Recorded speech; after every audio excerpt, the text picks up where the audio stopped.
Jimmy. Hello. Long time no see.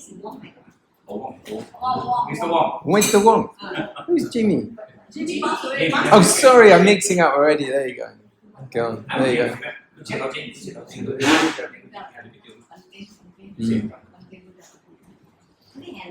Yeah. You can call me Brother Ben. Brother Ben is the easy one. My real name Rakkhita. Monk name is Rakkhita.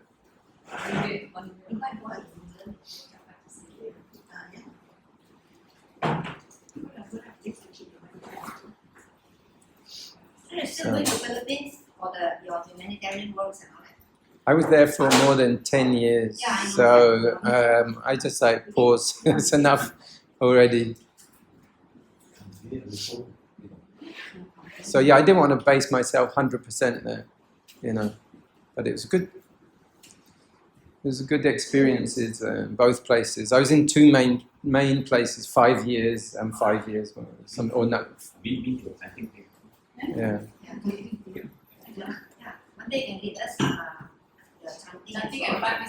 Yeah, okay.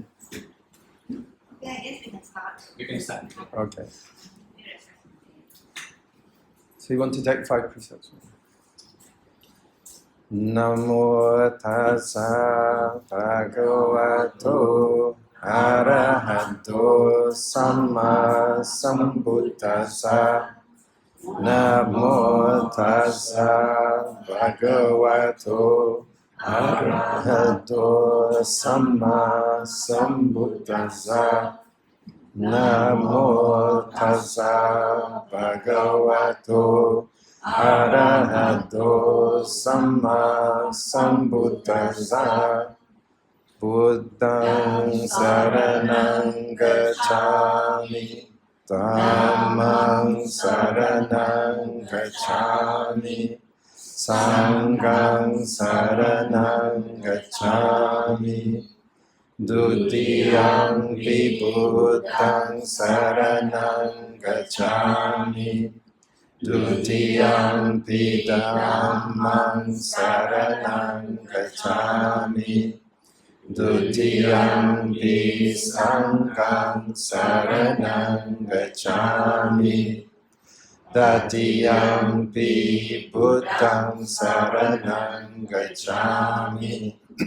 Tatiyam pi Dhammam saranang gacchāmi.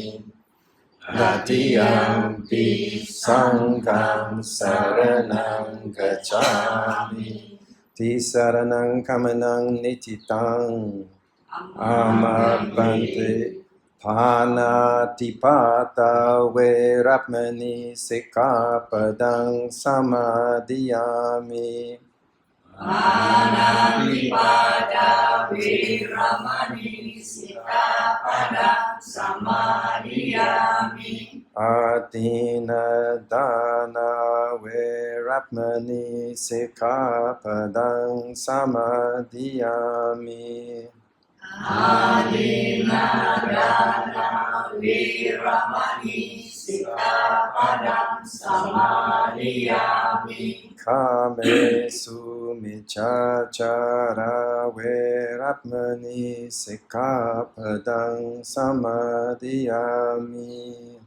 Kamesu miccācara veramani sikkhapadang samadhiyami. Musavada veramani sikkhapadang samadhiyami. Musavada veramani sikkhapadang samadhiyami. Surameraya maccapamadatthana veramani sikkhapadang samadhiyami. Suramiraya Majapamadana Viramani Sikapadam Samadhiyami. Imani pancha sikkhapadani samadhiyami. Imani pancha sikapadani samadhiyami. Imani pancha sikkhapadani samadhiyami. Imani pancha sikapadani samadhiyami. Imani pancha sikkhapadani samadhiyami. Imani pancha sikapadani samadhiyami. Silena bhoga sampada silena nibbuteng yanti tasma silang visodaya. Amante sadhu sadhu sadhu.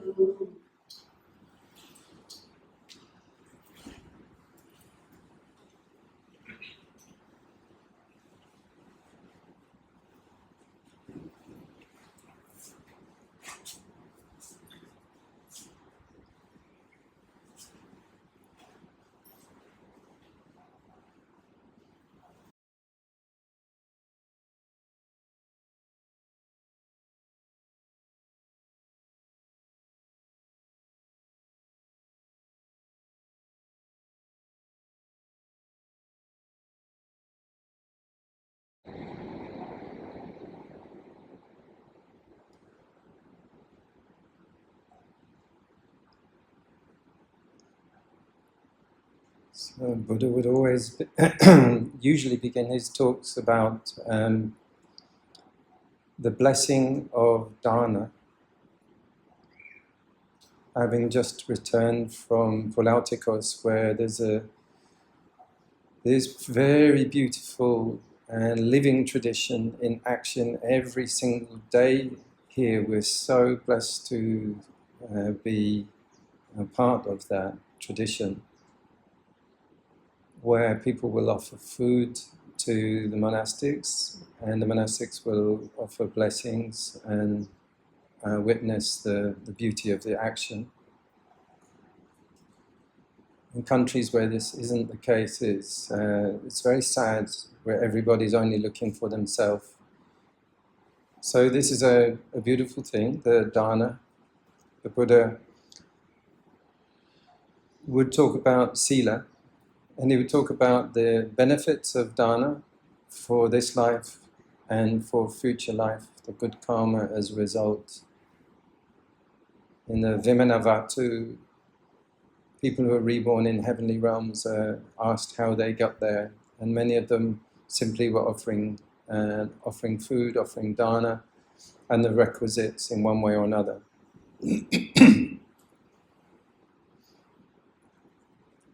And this sanctuary is such a blessing. It's beautifully constructed and maintained and managed. And since I first arrived here in about 2011, I think it was,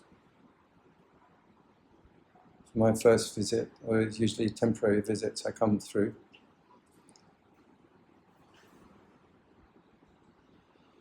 So the devotion, the dedication, the skill, and the talents of all the people coming together to construct and support, to design, it's a wonderful example of what can happen. And then to protect and maintain. In spite of everything, the high winds, the storms, and this is a reminder also of our own collective support that happens.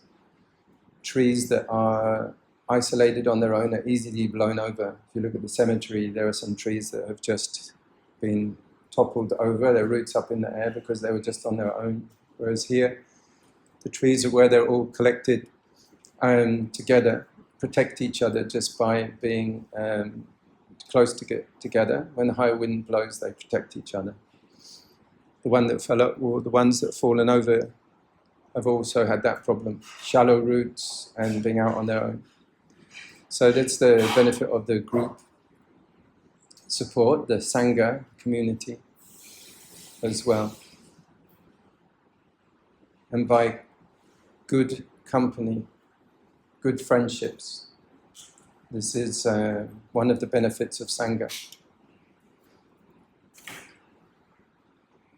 So a weekly meeting group like this is a really countless benefit to support your morality, your Sīla, and also meditation to regularly support and practice.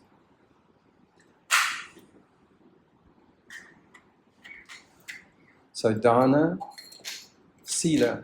So it's very important to stabilise and to get the benefits that come from Sīla, and also to share them on to the other members of the community. And it's surprising how much a small stain in the Sīla can spoil a character. So that's where we find weaknesses, and that's where we can find that we need to work on things like a small leak in a boat. It should be attended to and not ignored.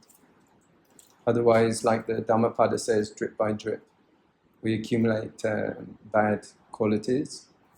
And what we thought was just a small thing, a small drip, soon becomes floods.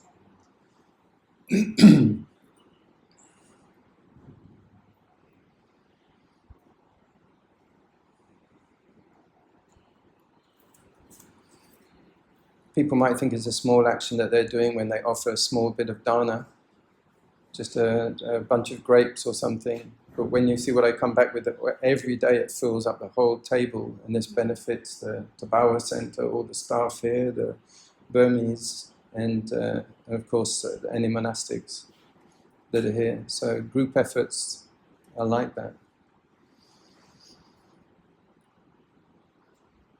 And this goes for many things, like the flooding problems that we've been witnessing in Sri Lanka and Hat Yai and other places as well, in Vietnam. So.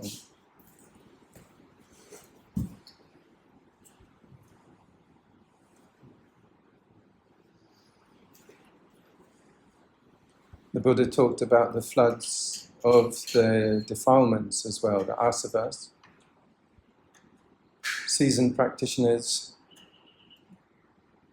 come to get more familiar with the inner practices like this, the asavas, fear, ego, greed and desire, anger and hatred. And it's good to be back in the Dharma territories. I've recently been in India, where there are very few Dharma practitioners and very few lay people to support. But it's a good exercise in meditating every day in a kind of wilderness as far as the Dhamma goes, but I found a very peaceful place in Tamil Nadu to meditate. But it's very good to come back here, where people are in Penang are very, very good in practice. They're very experienced in doing retreats. You have a great stream of excellent teachers coming through. And this way there's very, very good nourishment for your Dhamma practice. Many good books, excellent libraries, and many practice places. It's okay, you don't need a microphone, really don't. We can't hear you.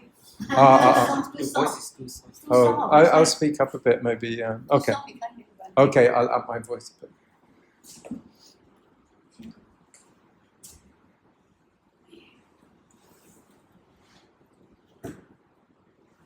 You can also move a bit closer.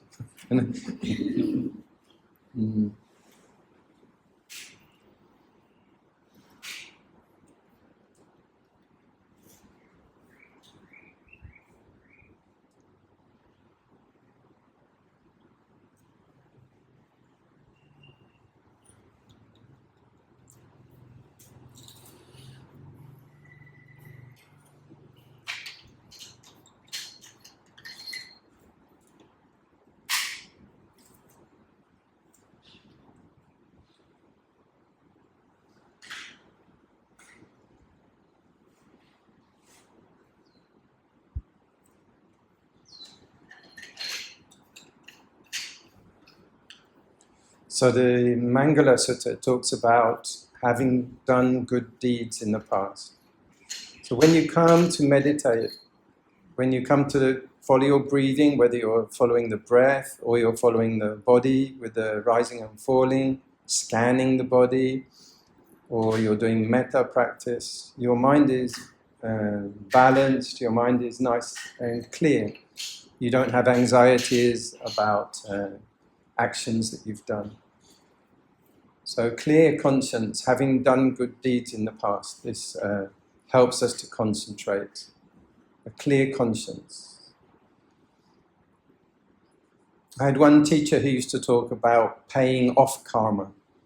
I was thinking of this earlier today. It's a wrong view, actually. The Buddha talked about this view of karma like it's a ball of string, that if you pull it out, it will be like 1 kilometer long, and you've got to try to snip it and sort of like make it short. That's not how karma works. You don't have a fixed amount of karma and you have to pay it off. Wrong views of karma can make your suffering increase. We used to get pain in the knee and you say, you're paying off karma. So, all right, I'll have more pain. More pain and I'll be paying it off. Then I'll get to the end and it will just stop, So it's just a wrong view. Wrong views, very important things. Destiny view. It's fate, it's my fate to have that pain. Or we had a flood and it's my bad karma. So these are all wrong views, in the same way that, Christians and Islam, they'll say this is punishment from God because we were doing something wrong. I was gambling and so now we got a flood, It's not working always like this, but it's in people's minds that's the way the perception is working. So people bring a lot of suffering to themselves through wrong views. And the Buddha talked about the eternalism view. Most of Christian and Islam, those are eternalism views, will bring a lot of suffering. You won't find the end of suffering like nirvana in that way. And on the other side, materialism view. Like I am my body, when my body stops, that's the end. That's just like a broken television. Once it stops, it stops. So that's not what the Buddha taught. He taught we've got more after this body dies. We will have more and more and more. And according to the character we're building now, that's how, if we had a very bumpy ride, but it's starting to smooth through the Dhamma, if we continue our practice, our next life will be even more smooth.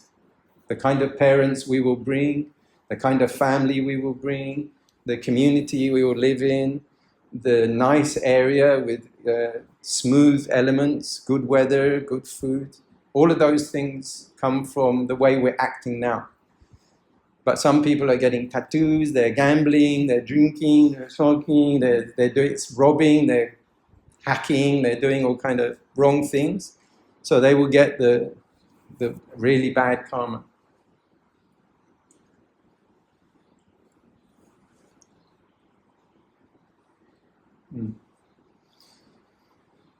So Dāna, Sīla, Samādhi, paññā. The Buddha usually structured his talks, and these are very, very important that we look at each of these and purify. So that we really look at our Sīla, what can we tune to get smoother and better in this way? Is there any way that we can improve our daily schedule to make it flow smoother with the Eightfold Path?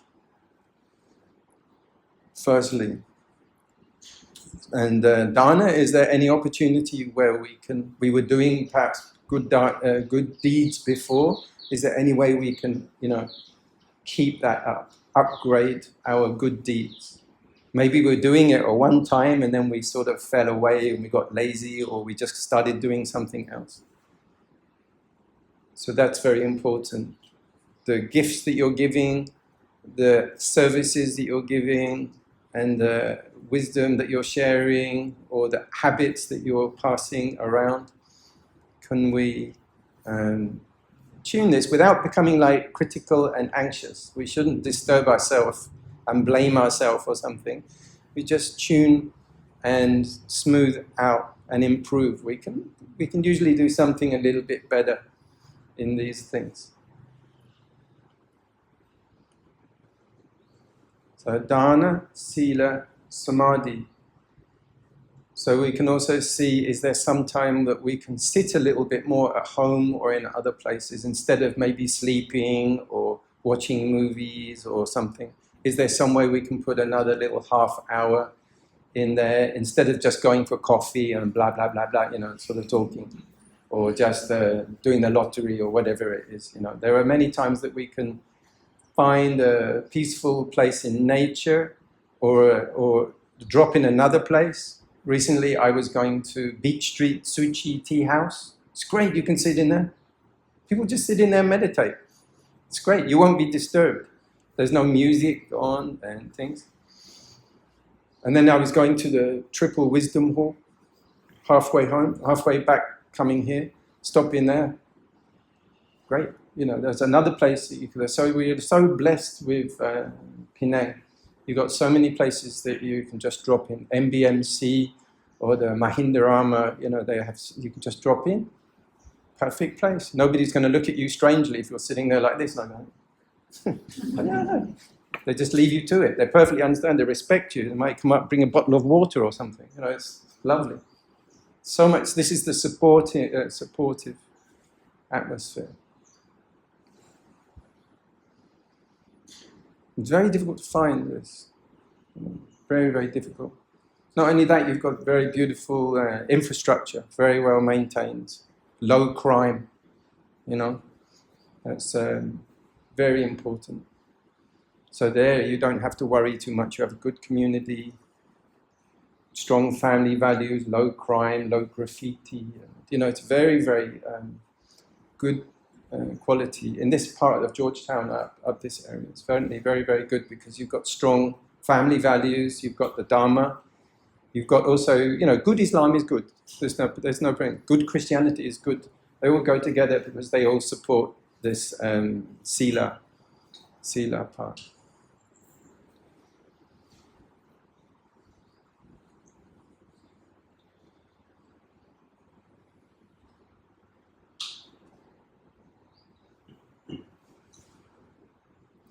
Again, if you have a strong community teaching the Dharma, it really changes people's perspective. The area where I was in the Philippines originally got flooded because of deforestation. That was the main reason, was exploitation from some companies just stripping all of the trees. Water didn't go into the river, it went this way and then flooded the town up to this level. So there was, God's punishing us, it's the end of the world. No, it's not. This is a mining company. They don't really look like the Dhamma. Is you have cause and effect, you have cause and effect. You have this, and this, you will have that. It's more like, Buddhism is more like science in that way. It's just common sense if you have these factors. We don't have this kind of apocalypse thinking, it's the end of the world, that's very common. I look in the comments in the flooding things in Hatyā, and there's, the people who are Christian, they all instantly think it's the flood. The flood is the end of the world. Why is it the flood? Because we did bad and then God punished us. It's like, that's their logic. They're already looking for the prophecies, like that. But we can prevent those things. We can prevent flooding, careful planning. Just over there's a huge, great flood drain goes down. This is forward thinking. When the waterfall used to come this route in the old part, so storm drains will prevent it. Not deforesting will, that will also help. Not too much concrete. All of these things will prevent flooding. Not putting plastic in the rivers and the rivers put it in the ocean and then the climate will get affected. So good understanding of sequence and consequence and preventing suffering. A lot of things like that, I don't see it as life is suffering as so much as there is avoidable suffering in life. It's avoidable suffering, dukkha. So life can be very smooth, but if it's like an old record or old disc, if it's not on the middle properly, it will go imbalanced like that. So we need to be careful. So I was at the Tsuchi, they're recycling for all the trash and garbage at their center. They have one center there. And they taught me all through this center. Very, very brilliant planning and very careful. This is very intelligent at this time in the Earth history. So we should really support that and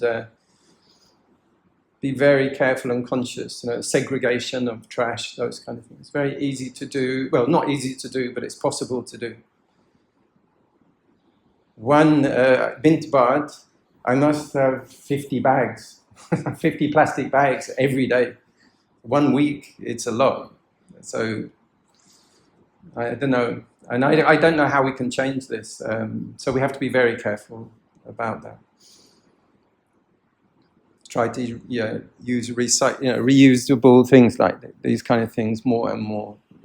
That's going to help. Glass, not plastic, and also.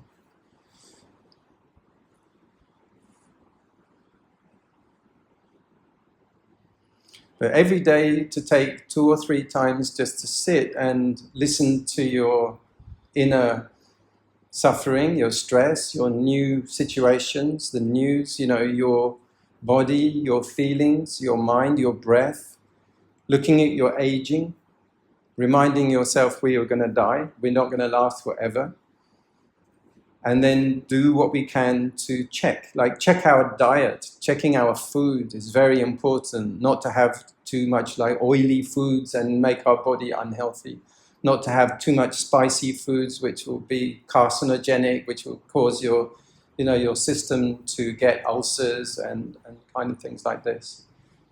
And there are many tools nowadays to help us to do that. Every time I take food or supplements, I photograph it. I put it into AI and say, tell me, am I doing the right thing here? And it will say, yeah, good, you're taking, it will talk to me about all of those things. AI is good for this. ChatGPT is good for these things. It can look at it and go, oh, you're missing iodine. You don't have any iodine in your diet. So I'll change it accordingly. Or if some things look great to your eyes, you go, yeah, I want it. It's brown, it's golden, it's yummy. But the AI will say, this is very fatty, this is very bad for your system, and you're going to sleep, you're going to have sugar spikes where you're going to be hyper and looping and thinking, and the next thing you're going to be like, you'll just be falling asleep, and what happened? You'll be full. So some food is good for the eyes and good for the tongue, but it's not really good for the body and not good for the meditator's mind as well. Some foods are very, very good for having a calming effect. Some foods, especially a lot of the new foods, the Western foods, a lot of those things, they're very full of preservatives and things. So this is not news. This is not news at all. But we have to be careful because there's more temptation. It's easier to, buy fast foods. So balancing our diet. Not just eating by tradition or because if I was eating what my parents were eating, it would be really different. I'd be sitting like,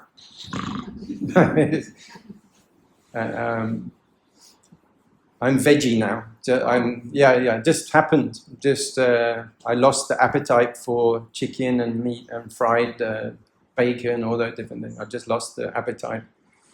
But because of keep bringing up all the other things, eating good supplements like spirulina, flax oil, magnesium, vitamin D3, all of these are, once you have those, you don't need the fish and you don't need the other thing. I was eating fish to thinking I was going to get more intelligent. It's the thing, right? And then I asked about, is this okay? Because I was having, tuna in the Philippines. The grilled tuna with black sauce on. Yummy, super delicious. And then I look about it, it said tuna is full of mercury. Full of mercury. The tuna is the biggest fish. The small fish, the next one eats. The next fish eats. The next eats. And every time they eat, they cannot remove the mercury. So it builds up until when you eat the last one, it's like drinking gasoline. It's just full on mercury. And your body also can't lose it. So it just puts away mercury in your body. So I just stopped. When I read it, when I heard that, I thought, oh, enough.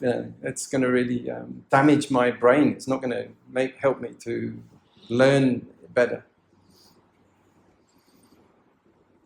So no, spirulina, so there's many superfoods like that. I really recommend that, because then you're getting very good nourishment, healthy. You'll be healthy long. Your mind will be clearer, and your logic. It's difficult. You had so much information on food, so much advice. From here, they say this, they said that. Very difficult to make sense of all of that information. Okay. There are certain foods that can help to expel the toxic metals from the body. True. I think you mentioned spirulina. Yeah. I think it's one of them. Are you taking the tablets or the powder? They're both the same. It's just different form. I've taken both. Yeah. In the Philippines, in the morning, I would get a fresh coconut, just drop. They'd chop it up, and I would put spirulina powder, turmeric with pepper, and then eat that after drinking it through the papaya stem. So it's, but then I came, and I was thinking, that doesn't get any better. How about? And then I got here, and then the person who offered me a place to stay, they said, "Oh, that's full of triglycerides." And I'm like, "What's a triglyceride?"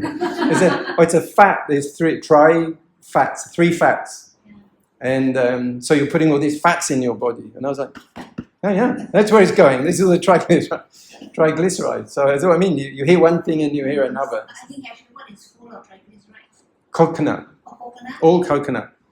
Like I read one thing and it was saying that if you're eating coconut, it's like eating a bar of margarine. Oh. It's so full of fat. That's what, I was eating the flesh. This was the young one, yeah, like that. They just scoop it out and you take it. It's like the inside of your cheek. It's so they're fresh. You know. It's saturated fat. Yeah, but on the other side, I heard that there's a theory, and that's that your brain has the blood-brain barrier, and that Alzheimer's happens when the blood-brain barrier stops nourishment to go in. It won't carry it through. So all of those things, like vitamins and minerals. But triglycerides go through. They are allowed through. So if you've taken good supplements like those ones, like spirulina, chlorella, all the other ones, it goes in the triglyceride and then it gets carried through. Turmeric and turmeric and pepper, for example, gets carried through. So your brain is then getting very efficient nourishment and doesn't get the damage. So remains to be seen. If I'm still here in 40 years' time, looking like not like my mum's got Parkinson's. Yeah. So and I was telling her at that time, take it. So I don't think she did. But now I take every day. I got very bad migraine at one point, 48-hour. Like this, and I said something I have to stop. So before that, I was taking coffee every day. So I stopped coffee and I stopped tea, and I was having these all through the day, early morning, mid-morning, mid-afternoon. So I just stopped caffeine, and it worked. After 2 weeks, firstly I had withdrawal, and then when it stopped, no more. I haven't had the migraine anymore. But then I realized that I can make my own chai, because I love chai, but it has black tea in it. So I said, I'll make my own one. Or the cardamom, cinnamon, cloves, turmeric, ginger, what else is in there? With coconut cream and date syrup instead of sugars. Cardamom, cloves, cinnamon. I think there's something else I'm missing. Star anise. Yeah. So I take that every night with coconut cream, hot water, mix it up, drink it. It's very, very, and it has turmeric and black pepper as well. Yeah. So this is changing habits by listening to your body, and Like, I loved the coffee, but I really loved it. I thought there's no way I'm going to give it. Somebody advised me, said, no, give it up. No. I knew there used to be a Mormon. And the Mormons say, don't take black tea and all that. That's evil. I said, no, I'm not listening to Mormons. I'm a Buddhist. And then a doctor here said it, a Tamil doctor. They said, have you tried quitting? And they were Hindu. So yeah, fine-tuning these things by listening to your body and listening, and just using your common sense as well to try to get the healthy things and take out the things you could be harming. Exercise. Yeah. Walking. Go on. Cycling, swimming. Or really. Yeah. Or hunting. Yeah. I had huge pain in my back in the Philippines. I used to have a bag and it didn't have this on. It was just a thin one. So it was really full and it would cut like this. So I'd be walking for very many hours, like 2.5 hours with this on every day. And then I got a really bad pain. So I said, I'm going to go to Tsuchi in Taiwan. And then there were 2 doctors and they didn't agree what's the cause. One said it's the disc. And another one said it's not the disc, it's because your legs are like this, like one is longer than the other one. So when you're walking, your spine is all doing this. That's the cause. So then I came here.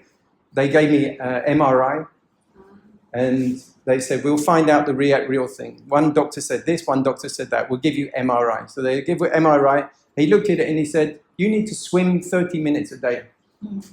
But, MRI was a shock. It was like claustrophobia. It's very small, right? You go. Yeah.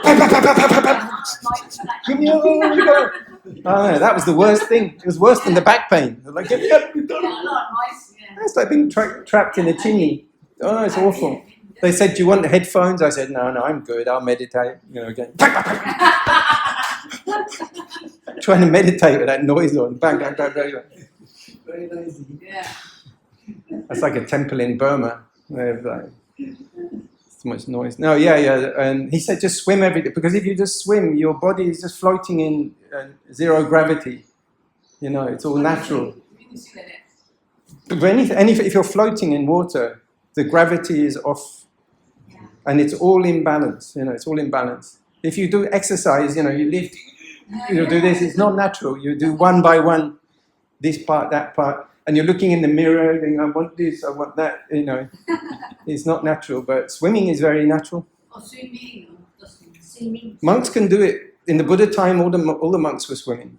The only problem was one impatient king. He said, come on, I want to swim. And so he complained to the Buddha, he said, I can't get in the river because the monks are all there. So the Buddha said, better not upset the king. So that's the only reason that you don't see too much swimming. But you're allowed to do it. There was where the Rajagiri, there was a hot spring right there. So if you can, like when I was in Singapore, I used to go every day. That was after that. After I was here, I went to Singapore that time. I would go to a public pool, 30 minutes a day. The problem is it's boring. That's my problem with it. It's just boring. Turn around, go back again. You look at blue lines, like boring. It's very dull. So I used to try to get the headphone that's a waterproof one.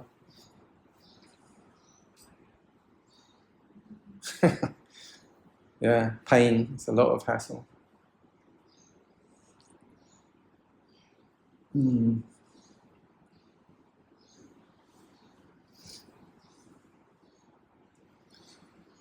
Yeah, walking's good. Cycling can be a bit dangerous around here, right? A lot of traffic, so I need to. I saw Brother Ho. He'd come off and he'd banged his all down this side, just on, fall over. He hurt this side. Bhante, we as the Buddhists, sometimes not saying we are pure or what, sometimes the evil mind, sometimes we think of other people bad. The mind just comes, but sometimes we can catch it. As for me, you can catch it or what. Then I always ask, we do good, and why still the mind still evil, Mm. thoughts, always think people's bad or what. Actually, we are not actually, but why still happen? Also, like when you're doing meditation, also the same thing happen when you say, like you say, you have a peaceful, calm mind or what, but we are not. Mm. The mind is just like keep bombarding all these things that come up. Is it habit? Yeah. The past habits? It's not only our past. If you think that it's my habits and it's my ego, so what we're looking at, this is millions and millions and millions of years old, and it's been through a lot of wars and a lot of struggle and a lot of dinosaurs and a lot of animal fighting, a lot of different things. So when we do the Dhamma, we're really going against nature. So the nature is like the monkeys, it's just like, that's the normal nature. So all we're doing is stopping the reacting and the acting on it. But you won't stop the action for a long time. Even the Buddha, sometime when he was dying and he said, "Don't talk to that guy."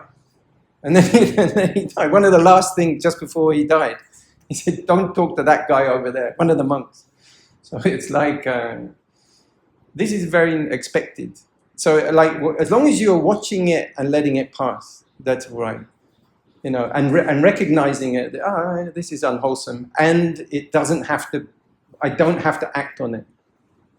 You can let it pass. And then we're not suppressing, we're not shutting it out. That's, if you are, that's samatha, that's okay, temporary. But if you're doing regular meditation, old anger from 40 years ago, 50 years ago can come up. But we're not putting it out.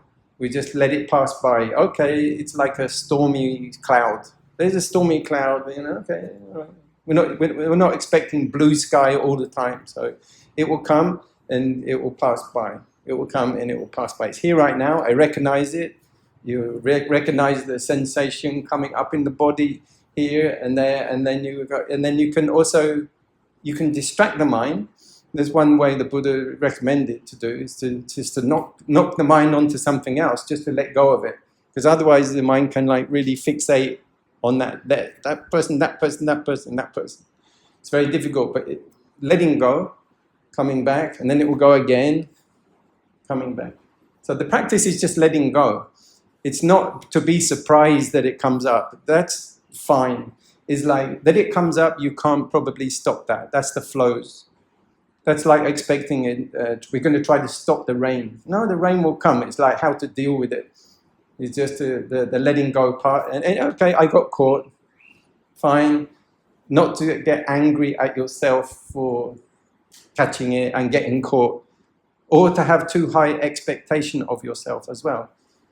That you're never going to get angry or something. Okay, there it is. But to recognize, like 4 minutes before that, you were thinking about something else. You were thinking about this, and now suddenly you got caught on, angering at someone else, blaming someone else. You could also just let go of that. It's only because maybe you had some association, and then off you go. So long as you catch it, go, there it goes.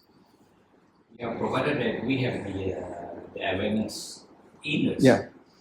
If we don't have, we will still continue. We will keep sparring around up. Yeah. That's what I find. Yeah, as well. I'm sometimes just amazed. Why am I getting angry at that? I'm just brushing my teeth and already, what's the point? And realizing you don't have to finish it as well. You don't have to think it through. You don't have to understand it. Awareness is part of it, but also it's the wisdom to just, say, okay, let it go. And it's coming again, and let it go. Like you say, we always like to say, like you say, it's my past karma. We can't repeat all the time. That is past karma. Well, the past karma is also the unawareness. If you're starting to bring in awareness, this is your new karma. That's different. But often, maybe in the past, you would have done something. You would have picked up the phone, you would have spoken it, you would have acted on it, you would have planned to do something about it. If that was your past action, then changing it is just to let go and say, it doesn't matter. Sometimes we think it's really mattering. It really matters. I'm in the right, they're in the wrong. It really matters. If you say, it doesn't matter, it's not important. I don't have to do something about it. Their karma will find their, they have their own karma. I'll let it go, like. Can you hear me okay? Okay. Yeah, so another meaning is every moment or what is our past karma is reacting. It's both. Your past karma is coming up, and how you are reacting to that's your present karma. Like every new moment, can we create a new moment? Yeah, you are creating a new moment. Yeah, you're creating a new moment every moment. That's what it is. But so supposing you're saying, supposing you've got old anger of someone, and you're used to just like swallowing it and turning it and hating it and banging it. But if you just let it go, they just got weaker. And that's you're creating habits for the future. We think you let it go, it's just temporary. But it will come back again. It will, but it's weaker because you didn't feed. The feeding of it is attaching to it and going, oh, I hate, like if you're holding on to it and then feeding it with more hate, more wanting to do something, more wanting to get revenge, or more wanting to speak to someone else about it and planning to have a conversation. It's all from holding it onto it. So that's the creating the future through what you're doing in the present. But if you just say, okay, let it go, it's not important. Maybe I misunderstood something. Then you start to put new information. So like there's one prudence is like if you don't have prudence, there's one way to react, and that's just to do this, like revenge or just to be angry. But with more mindfulness, then you've got more choices. So yeah, that's one way I could react, but I also could remember I heard somebody, they reacted this way. That was different. And or somebody else said, this with anger, or there's that way to act.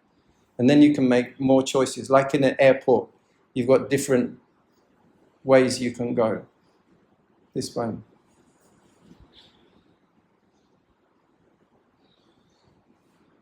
That's called prudence.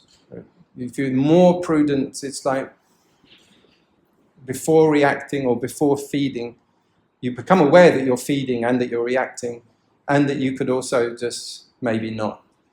Maybe I don't have to. Maybe I don't have to put that comment on Facebook, or maybe I don't have to sort of have that conversation. Maybe, I can give them the benefit of the doubt.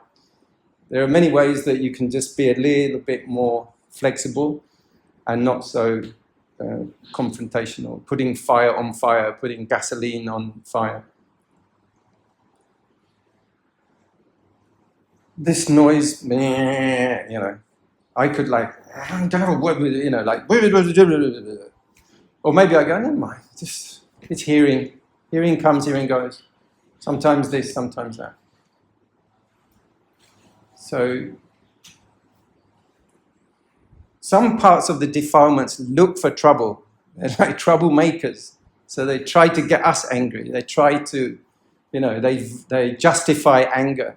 They give you reason why it's good to get anger. So like a lot of that, Who is that?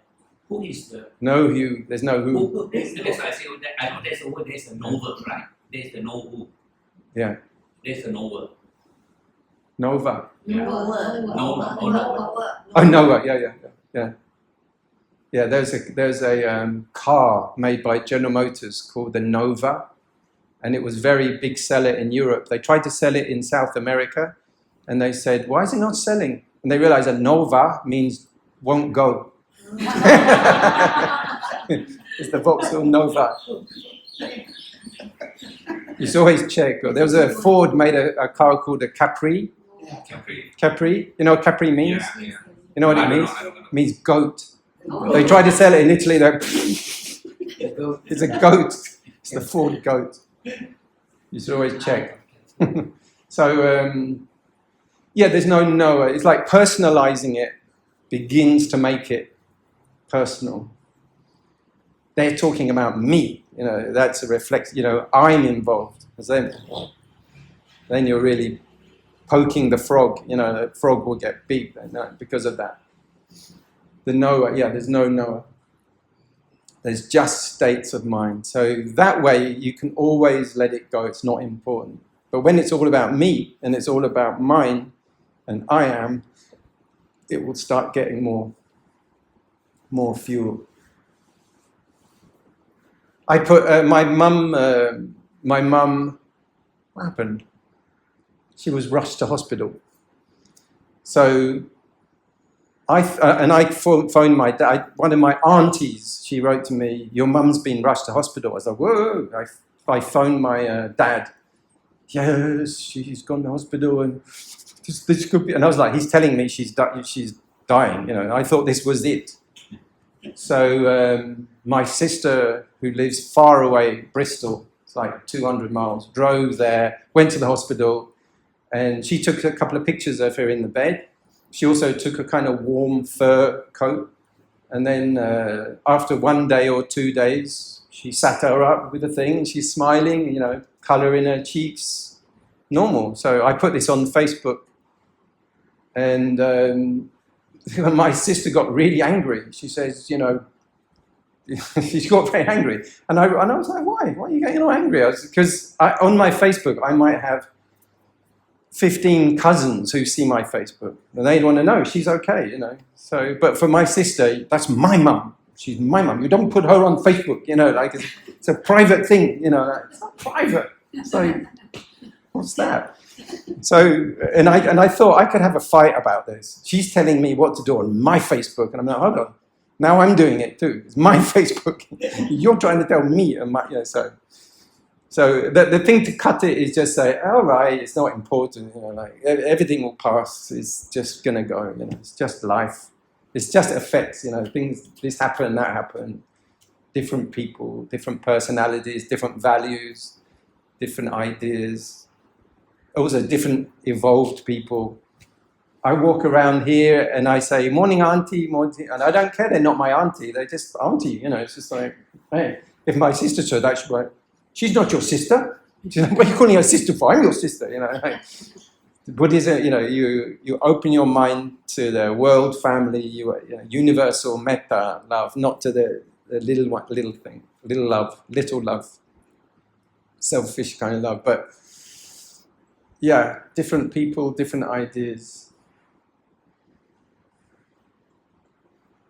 So yeah, you're always changing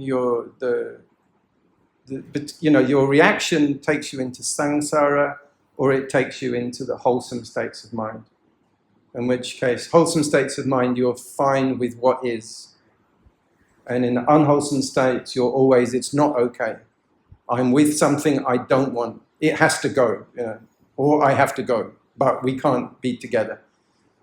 So that depends on the action, your response to that present situation. I mean, it's easier said than done.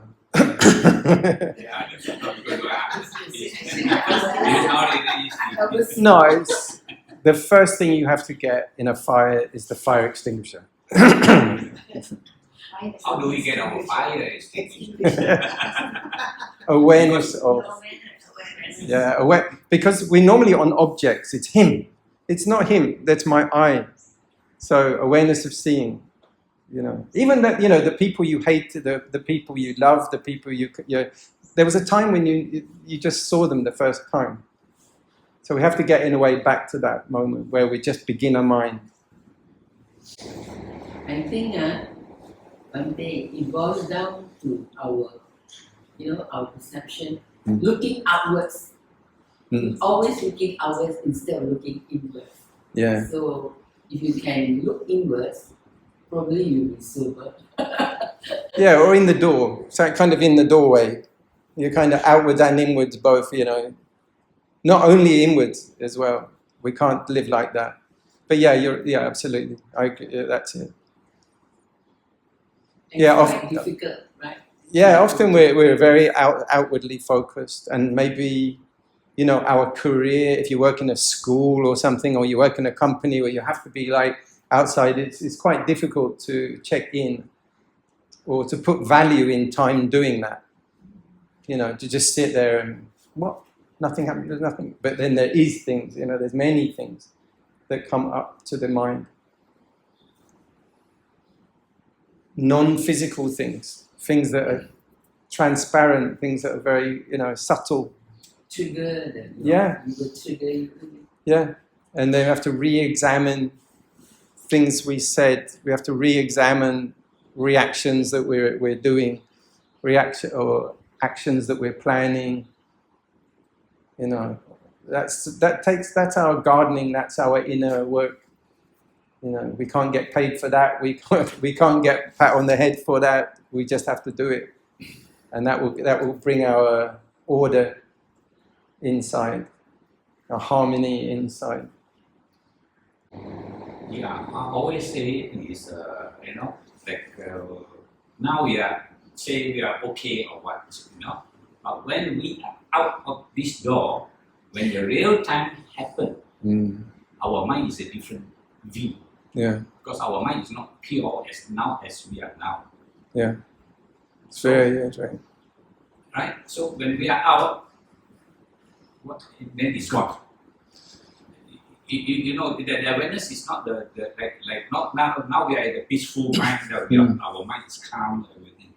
But what I mean is when the real time when we are out of this door, the mind starts to change, you know, you're looking at a different view, different good or bad, you know, different challenges. Yeah. So why the mind is just not stable, you know, not like we can't be all the time awareness 24 hours. To be frank, I mean that's for me. You know? Yeah, this is a sanctuary, so we should have a sanctuary. You know, that's good to do. Somewhere you can go, it's quiet. Somewhere where you have, you know, understanding people. So that's not always the case as well. Sometimes temples can bring a lot of trouble too. Yes, yeah. Sometimes Yeah. we fight each other. Yeah. So it's. I think that's also a good thing to realise is that, you know, there isn't. I'm as much at home in the Pulau Tikus market, walking around with wet feet, and they were chopping up chickens and Islamic people everywhere. I say, yeah, good morning, sister. Good morning, sir. You know, like. I'm fine with it. I realized for myself, I'm as comfortable out of the temple as in the temple most of the time. But still, you get challenges. There can be a new challenge in India and here. There's a new thing, which is that the headlights on the cars, they're new. There's a halogen. They've never been so bright. Just can't see anything. They blind you. You know, like so I'd be going along, you know, in India, the mud roads, and there's this thing, I can't even see, what is it, a UFO? Or is it two cars, or is it two motorbikes, but it's so bright. Yeah, and often it's an SUV, they're high up, they're eye height, right? And they're not deep, they're on full. So one time I was going along, and there, because I was far away from everything, I rent a mini scooter just to get around, because it's too far, otherwise the thing is, that's an area I lived in, is 3.5 million trees. 3.5 million trees that they planted, and they grew up a kind of town, and there's only about 3,000 people live in that thing. So and at night, if I was going back from meditating, I had to pull over, and they don't wear helmets. So I'd say, "Oi! Get your headlight out!" Go past, and then I thought, hold on, I never heard. I've been here for 5 months. I didn't hear anyone shout. That was the first time I heard something. It was me, and then I also realized, oh, wait a minute, my headlight's on full as well. So it's easy to point the finger. Another time I did go up to someone they were stopped. They were looking at their phone or something. And I went, excuse me, do you know your headlight's on full and it's really powerful? I can't see anything. Oh, sorry, sir. And they just clip it down or turn it. But here, like St. James's Park, they have like floodlights in the park, like, I don't know, like 100 floodlights or something. It's so bright. I don't know how the trees must be like wide awake, like in shock. Some kind of, it's human nature. We don't know how to say it. It's too much power. Let's have less power. Everyone wants more power, right? Bigger, bigger, bigger, bigger, more. We don't say, okay, enough now. Let's go like softer, less power. That's the Buddha way, it's like let's go with less money. Let's go with like less. Let's try no vehicle. Let's try just walking. Let's try with less money, or Yes. yeah, less is more often. Yes. I used to get grabbed back, and then one day I said, I'll stop that, I'll see if I can walk back. And for the first time, without anything, a couple came up to me and said, Bhante, how are you getting back? And I was like, oh. And they said, could we got a car? We can do it. Because before that, I was always saying, oh, no one will offer it. So,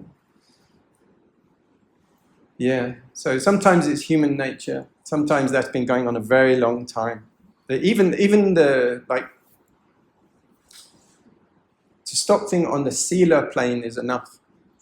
Just to hold the language, just to hold the musawada or the other ones, pasuna vaca and parusa vaca. It's just stop it there, and then deal with it in the meditation. Just watch it in meditation.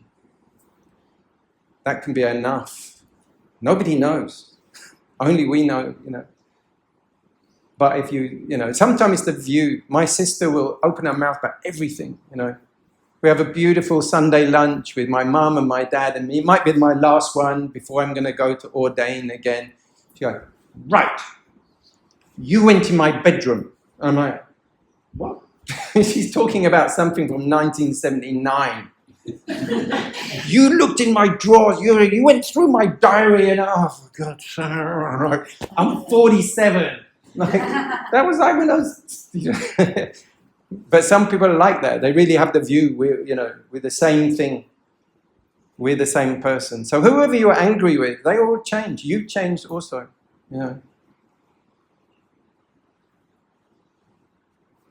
That's one way to look at it, is really like how much is changing and how time is so precious. The Buddha talked about that so many times. He talked about the mountains coming in on either side. So we should do everything we can to do the job, do the Dāna, do the meditation, attain what we can before. Because actually, when I got the call about my mother, the whole thing on my mind was she's going to die. She's going to die, and what we're going to do. And then as I put the phone down after calling my dad, I was like, I was thinking, what's burning? There's some kind of electrical smell, like plastic. And I was like, I haven't got anything like that. And I was like, I don't know. I looked in the bathroom and there was kind of a cloud of smoke. I was like, where's that coming from? And I looked out in the corridor, there's black smoke pouring out from the next apartment. And I went and looked in, and there's two men. They're breaking a window and they're throwing water at a old-fashioned water heater. And it's on fire in a kind of corridor. That's why I went and got the fire extinguisher. I knew where the fire extinguishers were. I went, here's one. And even then we couldn't get it open. It's like, what do? You cut this, and then I couldn't read the tiny writing on it, I ended up getting 4 fire extinguishers. They put it out. I could have been dead before my mum was. The whole story was my mum's going to die, and then my dad's going to die, and I'm going to die in 25 years. I might have had 25 minutes. I might have been in heaven, and my mum comes up, and she goes, hey, what are you doing here?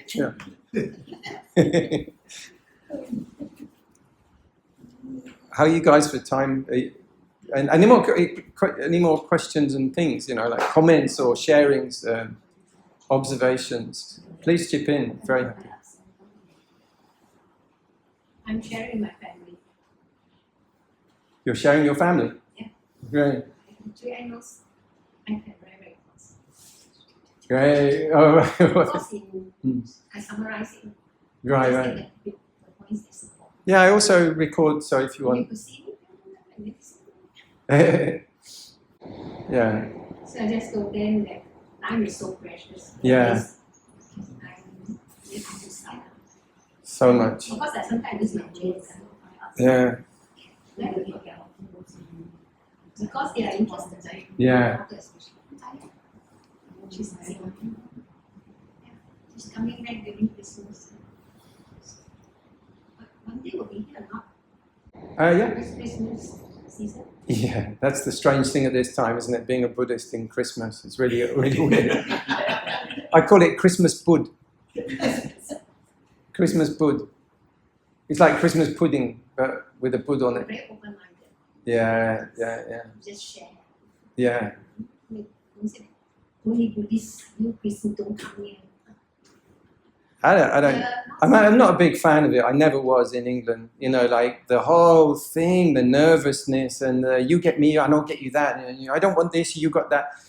You know, you compare that to Dāna. Every day, people giving hundreds of things, and then there's all this big deal about this one little thing. It's got your name on it, and it's very commercial as well. And then all of the wrappers is non-biodegradable stuff. It's like that silvery stuff and everything. I'm just not a big fan of the whole deal. And usually they eat way too much. This one day you have a breakfast, and everyone's talking. You go for a little walk, come back. All right, time to eat again. I'm like, we're already full, and then turkey and all that stuff.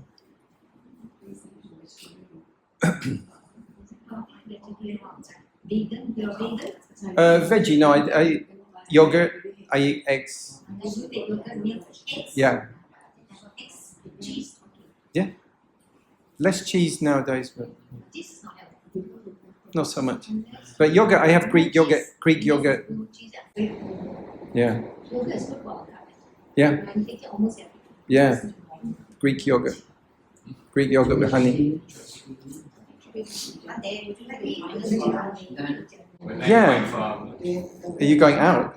Because I do have something here that I saved. But yeah, We can go to the Temple of Fine Arts. If you're comfortable then. What do you mean? It's vegetarian, right? yeah.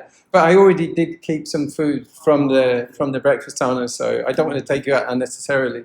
Yeah. I mean, it's a very the important thing is your intention, your kindness in offering. I don't want you to do that, especially because I've been eating there quite a bit, but because I also do have enough food already offered here. Okay. So no, I mean, there's no rush about doing that priority, especially. Yeah, you could do it. I mean, But we're happy to know you'll be around for, you mentioned 3 months. yeah, it should be until February the 7th or something, February the 8th, and then I'm going to Australia. Perth. I mean, I'm doing this sort of dance of visas, essentially. So if anyone wants to marry me and give me citizenship, then be right. Yeah. I don't know. Jimmy, are you attached? And we have to have a gay marriage or something. No, just kidding. I'm just kidding about that. So that's great, because we have decided, because we were doing the Vasa and Vasa ended with Katina and all that, so we decided that we will not kind of like break up the group, and that we will come together for fellowship every Thursday. Good, So yeah. since you're going to be around, and if you are happy to just give us a short Dhamma talk, Absolutely. every Thursday, okay? Okay. Next Thursday, every Thursday, but if you cannot, it's absolutely okay. Very happy if you do. So next Thursday, we will take you out for lunch with us. Okay, yeah. In that case, then I'll be. And the subsequent Thursdays, you're okay. Yeah. We'll try to look for some we book vegetarian. every Thursday. Yeah, we book you. Booking. We book you. And so if my rhythm of the day, I usually study there, and anyone's welcome to come in, and if you've got any question, answer, I just want to discuss Dhamma. And then about 4:30, I'll go up there, that room in there. It's a nice, and then all the books and the screens are away, and I'll just sit. Anyone, you're always welcome to just join that. Same, if you just want a meditation companion or something like that, very welcome. Just bring up a mat and a cushion. Silent. So, Bhante, you're staying here, is it? For Yeah, I mean, they're staying at the Bodhi homes Bodhi homes. until they get a tree dropping on them. And I like the I feel things we already cut off. I think three. That was a good lesson. Yesterday, there was a, and I went up there, and they destroyed the little tea house thing, and then there was the reclining Buddha, and then Nothing. there's a good, equanimity. Yeah. So do you have any questions for Bhante? Do you have any questions? Okay, close the session. Okay. And Abi? Okay. You'd like to chant something? Yeah. Something?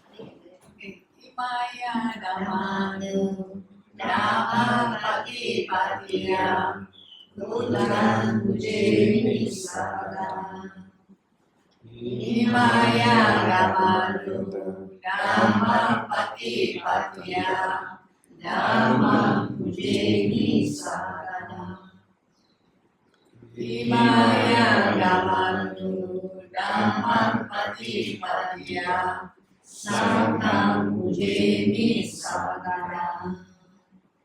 Sadhu, sadhu, sadhu. Thank you, Bhante. Very welcome. Lovely. Thank you for the invitation. Really appreciate it.